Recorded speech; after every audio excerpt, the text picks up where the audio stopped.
Good morning and welcome to Radio Friends. This is Tuesday. It's April the 30th. Good to have you with us today.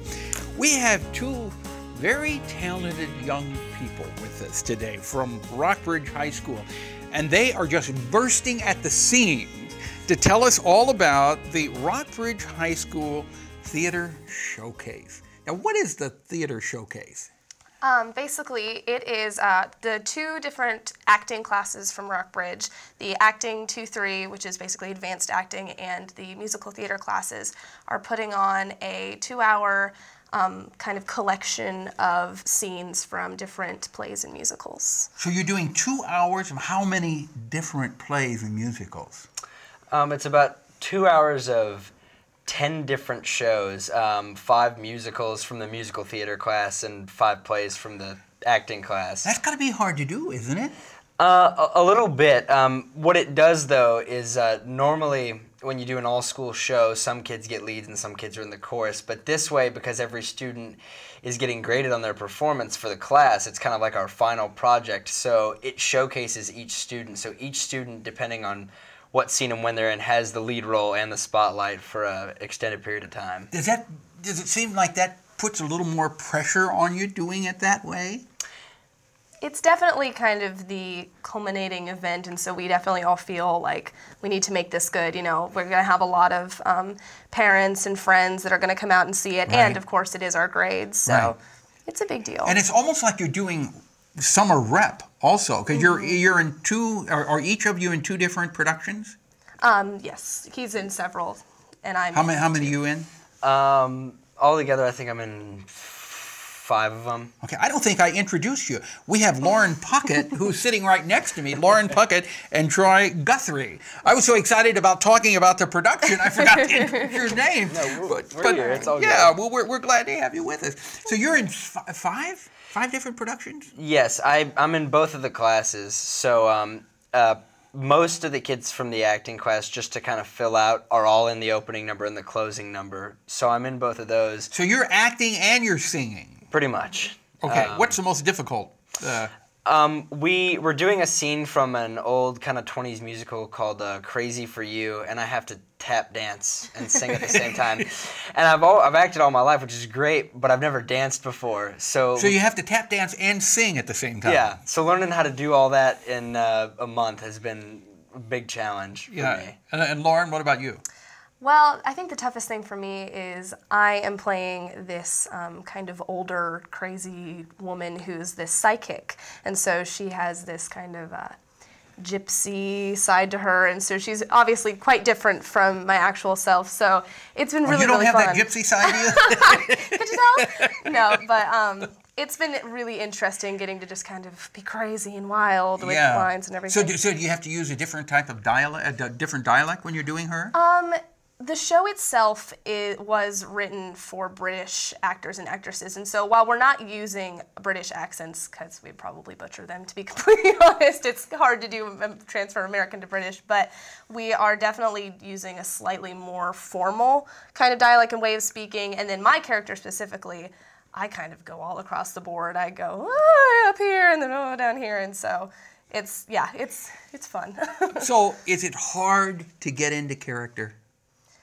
I think it depends on, you know, it depends on your mood that day, first of all, when we're just rehearsing, and I mean, if I'm being completely honest, but when it really comes, you know, push comes to shove, each and every one of us are good at just being like, we got to do this. We are this other person, you know. Okay. Okay, do you feel you take the psychic home with you sometimes? Occasionally, you know. I'm sure my mother would agree with that.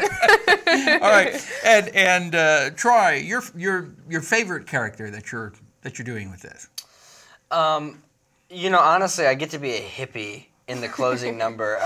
Because I'm in the musical theater class, this other boy and I get to sing all the solos in a song called Hair, from Hair the Musical. Yeah, yeah. And you know, while it's not really a scene, it's not really. I just kind of get to be free and dance around and be a hippie.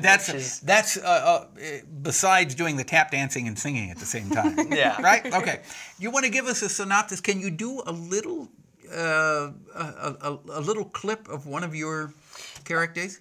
Yeah. My biggest acting scene is it's called Off the Map, and it's about this young couple just out of college. The whole scene, they're stuck in Antarctica, but their location is kind of a metaphor for their marital problems. So it's a chill in the marriage, so they're stuck in the cold. What happens is she runs off saying she's going to go try to fix everything. She's kind of a very organized, fix-it-up girl, and he's kind of a beer-drinking, party guy, whiner.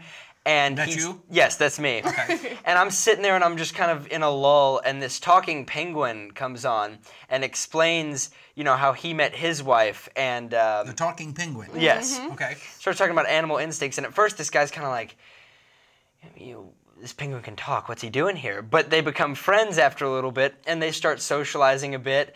And he explains how he met his wife and how having his marriage has been one of the best things in his life, and how this guy needs to get off his butt and, you know, start figuring out what he's doing and go find his wife and be with her.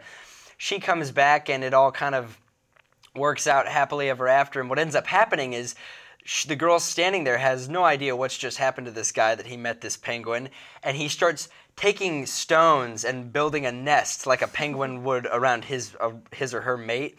And he builds a stone nest around her, and this penguin is off in the distance, and he's looking at him with binoculars, and he just kind of goes, what strange birds they are. And that's kind of the tagline that ends it all up. But it's a fun scene. Yeah. Well, it really sounds like a lot of work, but it sounds like a wonderful evening. 2 hours, 10 different productions, 30 students, all acting and singing and tap dancing their hearts out, right? Exactly. When is it running? It's this Friday the 3rd, and then again Saturday the 4th at 7 o'clock. Okay, so you only got two times to see it. Friday night and Saturday night. All right.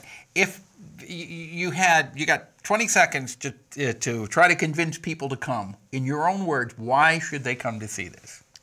I mean, I'll just say real quick, these students have really, really worked hard, and I think each and one of them has a really special place for acting in their hearts, and they want to show it to everyone. We like enriching people with a story. All right, it was a pleasure, and you've enriched my day, both of you. Thank you so much for coming by. All right. Let's see, tomorrow we're going to talk about Walk a Hound, Lose a Pound, and we'll tell you that our program directed by Travis McMillan of the Reynolds Journalism Institute. Audio is Pat Akers from KBIA. Our floor director is Zach Lawhorn, and our assistant producer and guest coordinator, Uncle James Mauser. And if you'd like to hear this program again, or if you want to watch it and see these kids, go to kbia.org, sign up for a free vodcast or podcast. We'll see you tomorrow. Bye-bye.